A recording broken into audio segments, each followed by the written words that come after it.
I finally snapped after my sister's son shoved my kid and spat, "You're broke and worthless," while she sat there laughing.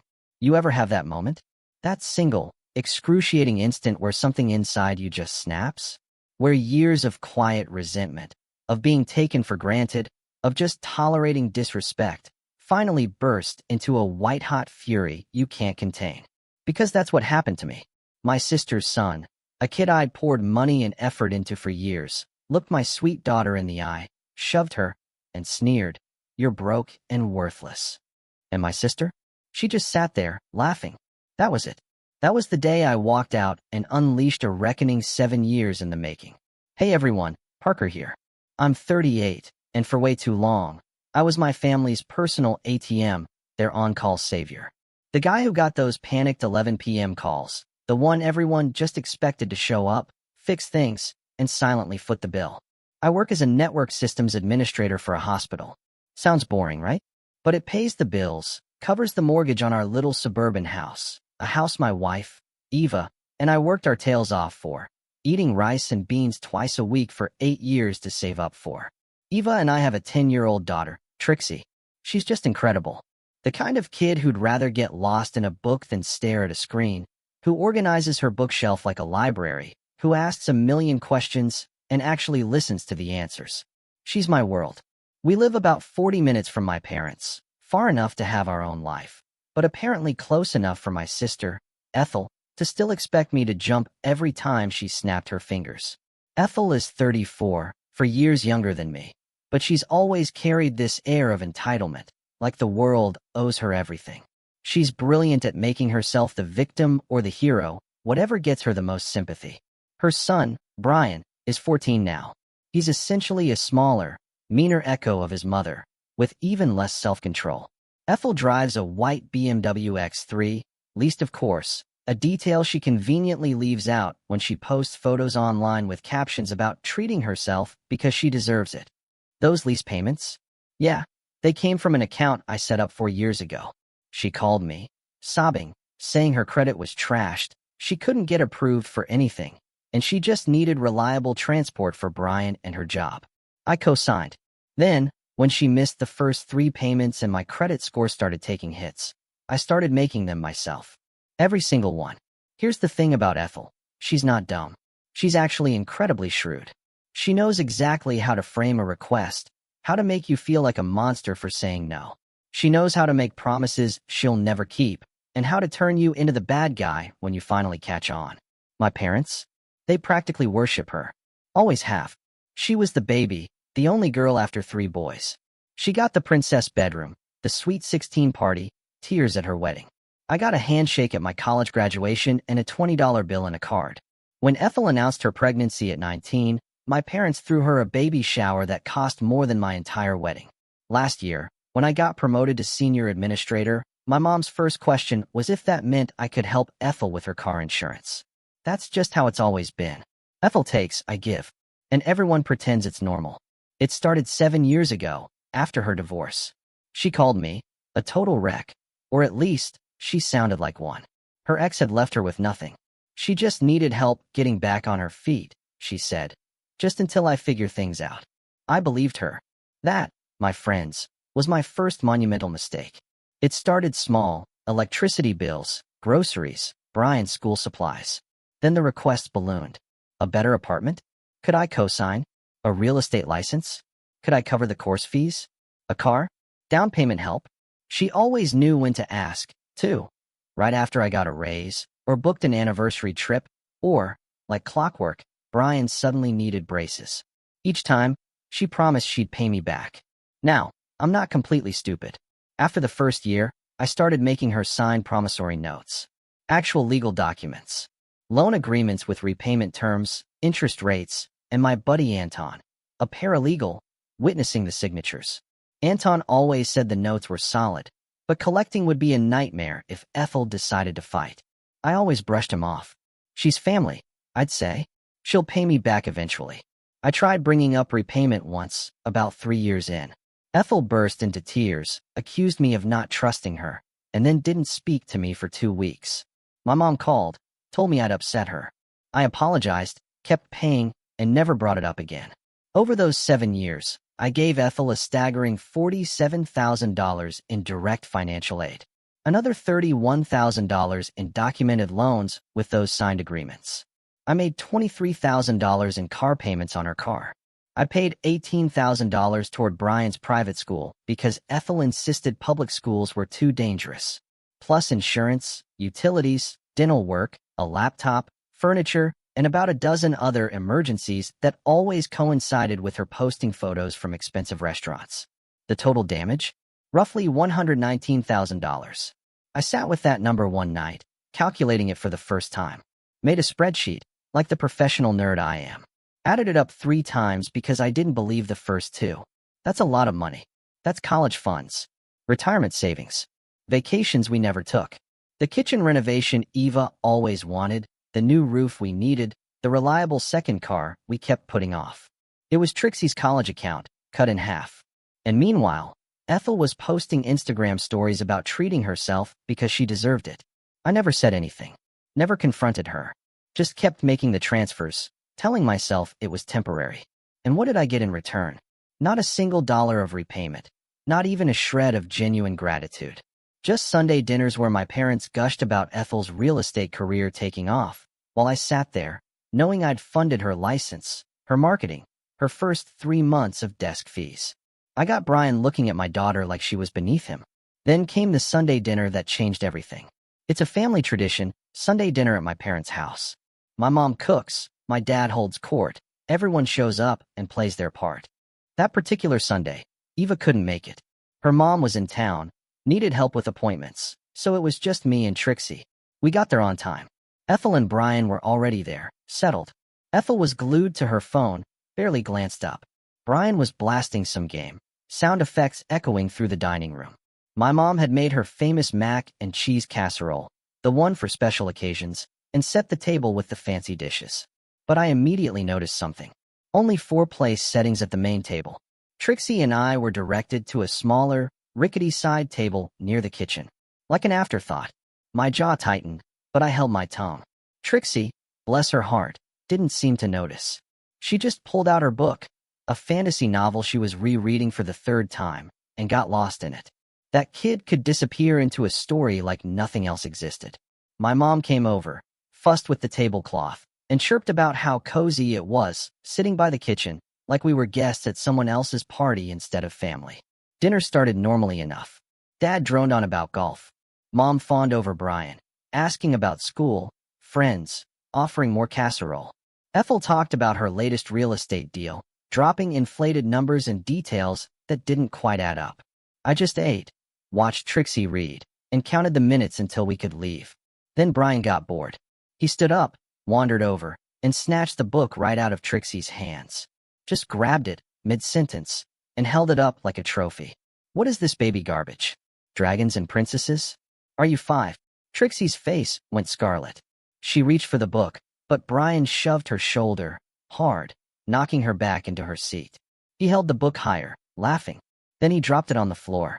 And he stepped on it. Actually stepped on it, grinding his sneaker into the cover. I was on my feet before my brain even registered moving. Pick that up now. My voice was harder than I intended. Brian looked at me like I'd grown a second head. He wasn't used to being told no. It's just a book. Chill out, Uncle Parker. Pick it up. Ethel finally looked up from her phone, her expression shifting from bored to annoyed. Parker, relax. He's just messing around. He ruined her book, and he's going to pick it up and apologize. Brian crossed his arms, didn't budge. Then he looked right at Trixie, a smirk on his face, and said the words that changed everything. Why do you even care? She's broke. Mom says your family doesn't matter. Short. Dismissive. The room went dead silent. I looked at Ethel. She was smirking. Actually smirking, like her kid had just delivered some brilliant one-liner she'd coached him on. My parents suddenly found the tablecloth fascinating. Nobody said a word. Something in me just broke. Years of biting my tongue, of being walked all over, of giving and giving while getting nothing back. It all hit me at once. Are you serious right now? My voice was loud, too loud. Your kid just told my daughter she doesn't matter, and you're sitting there smiling? Ethel rolled her eyes. God. Parker, calm down. Kids say stuff. He learned it somewhere. I pointed at Ethel. She laughed. Don't make this about me just because you can't handle a little honesty. Maybe if you weren't such a doormat, your kid wouldn't be so sensitive. My dad finally spoke up. Parker, that's enough. Sit down. This is a family meal, not a courtroom. I stood there for a long moment, my hands shaking. Trixie was staring at her lap, trying not to cry. Her book was still on the floor, a clear footprint on the cover. I walked over, picked up the book, and handed it to her. Then I looked at my family one last time. We're leaving. Ethel scoffed. Such a drama queen. I didn't respond. I just took Trixie's hand, walked out the front door, and didn't look back. In the car, Trixie was quiet for a long time. Then she asked me something that just gutted me. Dad, is it true that we're broke? I gripped the steering wheel, took a deep breath. No, sweetheart. We're not broke. We're just not wasteful. There's a difference. She nodded, but I could tell she was still processing. Still trying to understand why her cousin would say something so mean. Still wondering why her grandparents didn't stand up for her. I didn't have good answers. Not yet. But by the time we got home, I'd made a decision. I didn't sleep that night. Just lay there in the dark, replaying every moment of that dinner. Every smirk, every dismissive comment, every year of being the family's walking wallet while they treated me like I didn't exist. Eva got home around 11. She took one look at my face and knew something was wrong. I told her everything. The fact that my own nephew had basically called my daughter worthless, and everyone at that table thought it was fine. She didn't say much, just listened. Then she asked one question. What are you going to do about it? I told her I was done. Done being the backup plan. Done funding Ethel's lifestyle while she mocked my daughter. Done pretending this was normal family stuff. Eva nodded. Good. Then do it right. So I did. The next morning, I called Anton. Told him I needed his help. Anton's been my friend since college. The guy who witnessed all those promissory notes. The one who warned me years ago I was being taken for a ride. The guy who never said, I told you so. Even though he had every right to. Finally woke up, huh? That's what he said when I told him what happened. No judgment. Just quiet satisfaction, like he'd been waiting for this call for years. We met for coffee that afternoon. I brought everything. Bank statements going back 7 years, transfer receipts, the promissory notes with Ethel's signature and Anton's witness signature, insurance documents, the car lease agreement with my name as co-signer. 7 years of financial records that told a story of getting used by someone who was supposed to be family. He spread the papers across the table, his expression getting darker with every page. The waitress came by twice to refill our coffees, and both times he waved her off without looking up. Parker, this is a lot. You realize you've given this woman almost $120,000. I know, and she's never paid back a dime. Not on the documented loans, not on anything. I know, and you have signed loan agreements for about $31,000 of this, with her signature witnessed and dated, with repayment terms she completely ignored. That's why I called you. Anton leaned back, tapping his pen. Here's the deal. The loan agreements are enforceable. You could sue her in civil court, get a judgment, try to collect. But that takes time, costs money, and if she doesn't have anything worth taking, you might win on paper but never see a dollar. At least not right away. But the judgment would be on record. If she ever gets her act together, ever has anything worth protecting, you'd be first in line. What about the car? The BMW. Anton pulled out the lease agreement. You're the co-signer. Your name's on the paperwork. And if I'm reading this right, you've made every single payment for the past 4 years while she's made. Let me count here, 0. Right? So technically, you have real standing here. The leasing company cares about one thing, getting paid. You've been the one paying. If you contact them, explain what's going on, they might be willing to work with you on a co-signer-initiated surrender. It's not common, but it happens. Walk me through it. You call the leasing company, explain you want to terminate your co-signing agreement. They'll look at the payment history, see that you've been the one keeping the account current, and they'll give you options. Either they require the primary lessee to find someone else to back her credit, which Ethel can't do because her credit is garbage, or they authorize you to surrender the vehicle yourself. I nodded. What about my parents? What about them?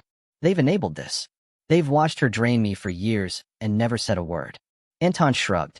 Your parents aren't legally on the hook for your sister's debts. But if you want to cut them off, that's your call. Just don't expect them to get it. People like that, they've built their whole worldview around the idea that you're the provider and Ethel's the princess. They're going to blame you. I don't expect them to understand anything. Good, because they won't. But here's the thing, Parker. Anton leaned forward, looking me straight in the eye. You just need to protect yourself and your family. The rest of them can figure out their own problems for once. We spent the next 2 hours building a plan. By the time I left that coffee shop, I had a timeline, a strategy, and for the first time in 7 years, my mind was clear. Monday morning, I started making calls. First up, the leasing company. I explained I was the co-signer, had been making all the payments for 4 years, and wanted to formally terminate my co-signing arrangement and arrange for the vehicle to be surrendered. The representative was confused at first, not a typical request. But after I explained the situation, after I sent them documentation showing every payment came from my account, they transferred me to their special accounts department. The woman there, Rachel, was efficient. Mr. Hartwell, I'm looking at your account history. You've made 47 consecutive payments on this vehicle. The primary lessee has made 0. That's correct. And I want to terminate my co-signing agreement. Okay, here's what we can do. You can submit a formal request to withdraw as co-signer. If the primary lessee can't provide alternative credit support within 30 days, the vehicle will need to be returned to us. Or, if you can bring the vehicle in yourself, we can speed things up. What do you mean, bring it in myself? If you can get the vehicle to one of our authorized return locations, we can process the surrender right away and close out your co-signing obligation. You'd need the primary lessee's consent, or you'd need to show that you have legal standing to take possession. I've made every payment. Then I'd say you have a solid case. I can send you the paperwork for a co-signer-initiated surrender. It's unusual, but given your payment history, I don't see any issues on our end. We'll authorize you to retrieve the vehicle and bring it to our nearest return location. I filled out the forms that afternoon, scanned them, sent them back. Received confirmation and authorization within 2 hours. Rachel even included written instructions on exactly what to do and where to bring the car. Next call, Brian's private school. I'd been paying $500 a month toward his tuition for 3 years. Ethel had told me it was a loan. Never paid back a cent. The school's billing office was efficient. I explained I was terminating my third-party payment arrangement, effective immediately. They asked for written confirmation. I sent it. Done. Then the utilities. I'd been covering Ethel's electric bill for 2 years. The power company didn't ask questions. Just removed my payment method and closed my access to the account. Insurance was next. I'd added Ethel's car to my policy years ago to get her a better rate. One call to my agent, and she was removed. Her coverage would lapse within 30 days unless she arranged her own policy. By Tuesday afternoon, every financial connection to my sister was severed. Every automatic payment, every co-signed agreement, every monthly transfer. Then came the hard part. Wednesday morning, I drove to Ethel's apartment complex. The BMW was in her assigned parking spot. I had the spare key, the one she'd given me years ago, in case of emergencies. I had the authorization paperwork from the leasing company, signed and stamped. I parked my car across the lot, checked the time, 8:40 a.m. Ethel should be inside getting ready for work. Brian should be at school. The coast was clear. I walked over to the BMW, put the key in the door. I got in, started the engine. As I was pulling out of the spot, I saw movement in my peripheral vision. Ethel's neighbor, an older guy walking his dog, staring at me with a confused expression. I gave him a wave. Drove past like this was completely normal. He'd probably tell Ethel he saw some guy drive off with her car. Good. Let her find out that way. The drive to the dealership took 40 minutes. I followed Rachel's instructions to the letter, parked in the designated surrender area, walked inside with my documentation. The surrender process took about an hour. Paperwork, inspection, signatures, a final confirmation that my co-signing obligation was terminated, and that Ethel would receive notification within 5 business days. I called Anton from the parking lot. It's done. Clean handoff. How do you feel? Like I should have done this years ago. The call came Thursday evening. I was in the backyard with Trixie, helping her set up a new bird feeder she'd gotten for her birthday. Eva was inside making dinner. A normal evening. Then my phone rang. Ethel's name on the screen. I let it ring 5 times before answering. Her voice was pure venom. Where is my car, Parker? Your car? You mean the car I've been paying for? The one with my name on the lease. You know exactly what I mean. The dealership called and said the vehicle was surrendered. What the heck did you do? I terminated my co-signing agreement and returned the vehicle. It was costing me about $500 a month I couldn't afford anymore. Silence. Then she lost it. You can't just do that. That was my car. I need that car for work. How am I supposed to show houses to clients without a car? Then maybe you should have been making the payments. Or maybe you should have saved up and bought your own car, like every other adult on the planet. I was going to pay you back. When, Ethel? You've owed me over $30,000 in documented loans for years. You haven't paid back a single dollar. Not even a token gesture. Not even $100 on my birthday with a little note saying, "Hey, thanks for keeping my life afloat. I've been busy building my career." Your career that I paid for? The real estate license I covered? The marketing materials I handled? The desk fees I took care of? That career. She didn't have a good answer to that. I can't believe you would do this to me. Over what? A stupid argument at dinner. Your son called my daughter worthless. And you sat there and smiled. Oh my God. Are you still hung up on that? It was a joke. Kids say stuff. Your kid said stuff he learned from you. And no, I'm not still hung up on it. I'm over it. Way over it. What's that supposed to mean? It means I'm done.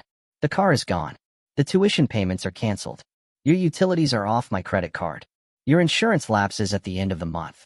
Figure it out yourself. More silence. I could hear her panicking now. Parker, you can't do this.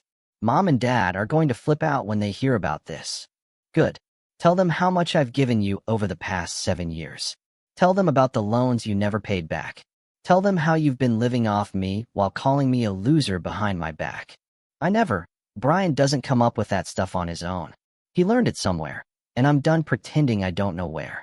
I hung up. The phone rang again immediately. I declined it. Then my mom called. I let it go to voicemail. Eva came outside, drying her hands on a dish towel. Everything okay? I looked at her, then at Trixie, who was carefully filling the bird feeder with seeds, focused and content, completely unaware of the storm I'd just set off. Yeah, everything's fine. Dinner's ready. 5 minutes. Perfect. We went inside, ate dinner. We didn't talk about Ethel or my parents or any of it. Just enjoyed the quiet. The voicemail from my mom was completely unhinged. How could I do this to Ethel? She was struggling. She needed help. I was being cruel and petty and selfish. Family supports family. Blood is thicker than water. I saved the voicemail. Then I blocked her number. The next 3 weeks were chaos.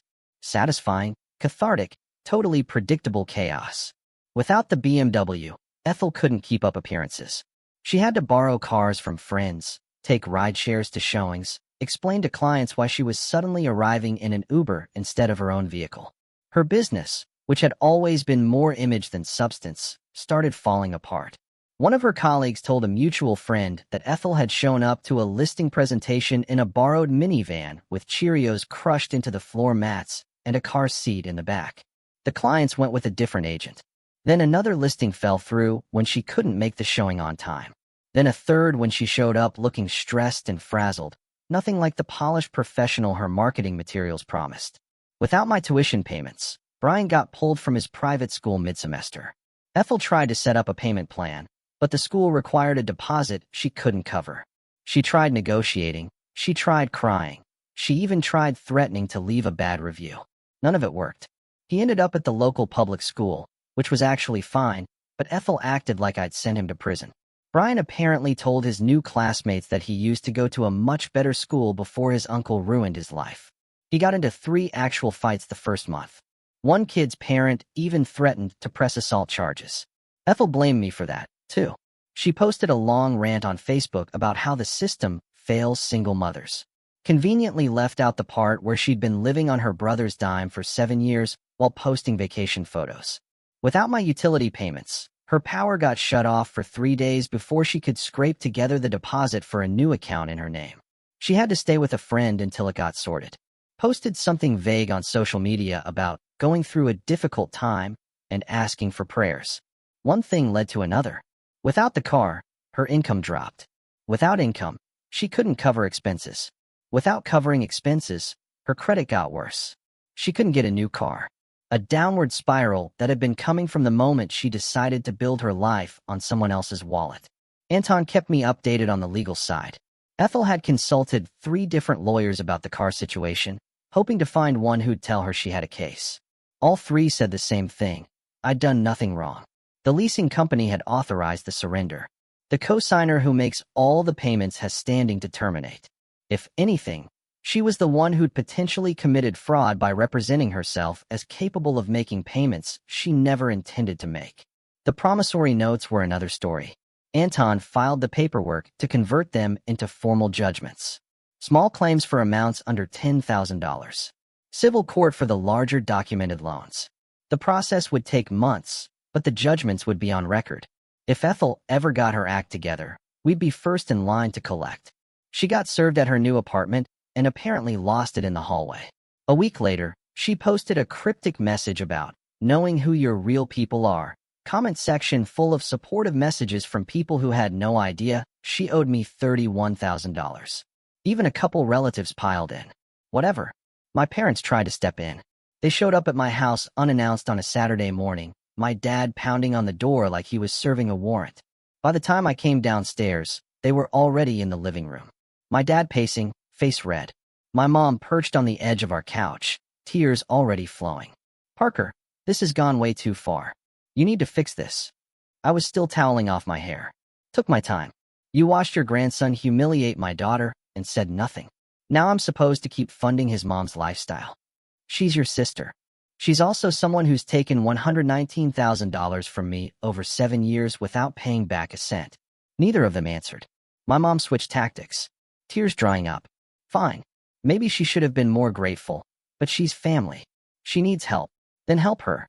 You're her parents. Write her a check. Co-sign her next car. Be the family you keep lecturing me about." Silence. They didn't have the money. Never had. They'd remortgaged their house twice, maxed out cards, lived beyond their means for decades. That's why they'd always pointed Ethel in my direction. "Get out of my house. Don't come back until you're ready to apologize to my daughter." Eva appeared in the doorway, arms crossed. You heard him. They left. Sat in the driveway for 5 minutes, probably waiting for me to come running out. I made coffee instead. Anton called me that afternoon. Ethel had contacted a lawyer about the car situation. The lawyer told her she had no case. The surrender was completely legal. If anything, she owed me money. And now I had the judgments to prove it. She actually thought she could sue you? Apparently went to 3 different lawyers trying to find one who'd take her case. That's wild. The sheer audacity. That's Ethel. Never met a situation she couldn't make worse by refusing to take any responsibility. Anton laughed. You know what the best part is? One of those lawyers she talked to? He called me. Asked if I wanted to take your case against her instead. Said it was a slam dunk. 6 weeks after I pulled the plug, Ethel's carefully put-together life was in shambles. The real estate agency she worked for let her go. Her broker gave her 2 weeks' notice, then made it immediate when Ethel threw a fit in the office. She posted another vague social media rant about family betrayal and toxic relationships without naming names. Comments full of support from people who had no idea she'd been living off me for nearly a decade. Her apartment lease came up for renewal, and she couldn't afford it. The rent was $1,800 a month, which had always seemed manageable when someone else was covering her car, utilities, and kids' tuition. Without those subsidies, the math didn't work. She moved into a smaller place on the wrong side of town, the kind of building where the hallway smells like mildew and the super never returns calls. 2 bedrooms, no dishwasher, street parking only. Brian had to change schools again. My parents, bless their hearts, invited Ethel to move in with them. Generous in theory, except their house was already too small for them, and they were struggling with their own bills. The mortgage was underwater from their second refinance. Credit cards maxed, retirement savings nearly gone. Within 2 weeks of Ethel moving in, they were at each other's throats.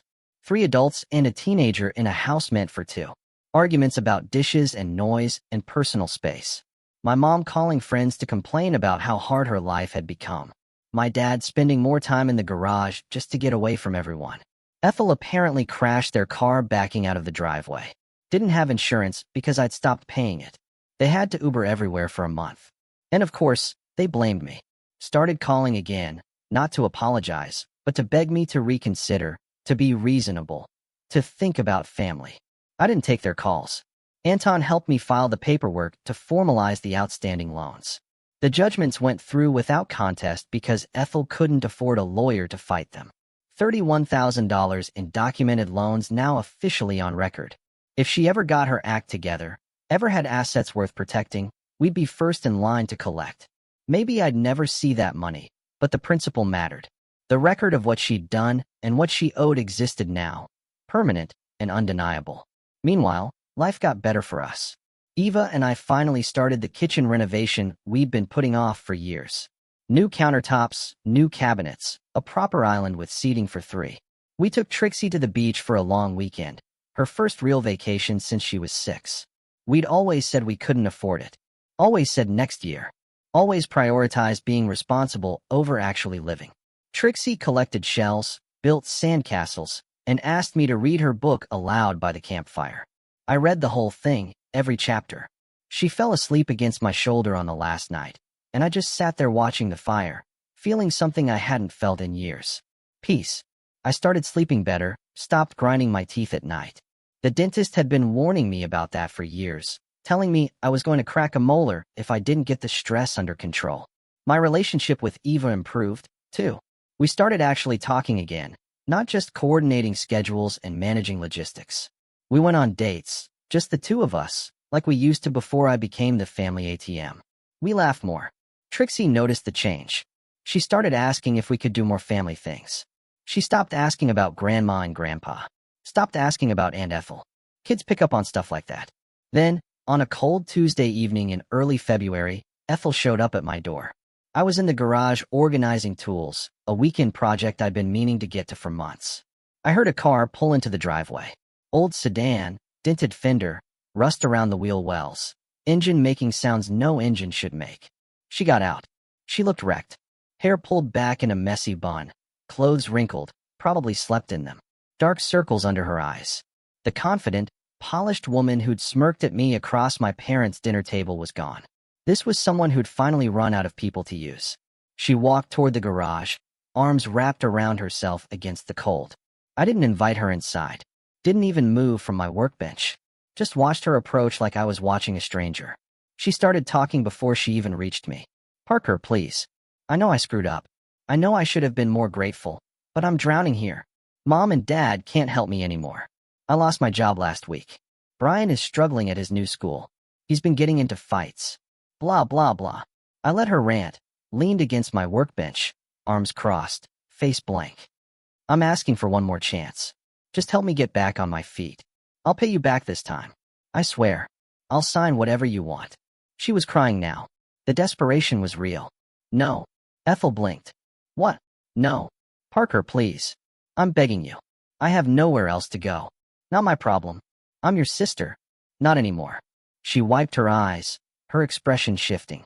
The real Ethel coming out from behind the tears. "So that's it. One stupid comment from a teenager, and you throw away your entire family.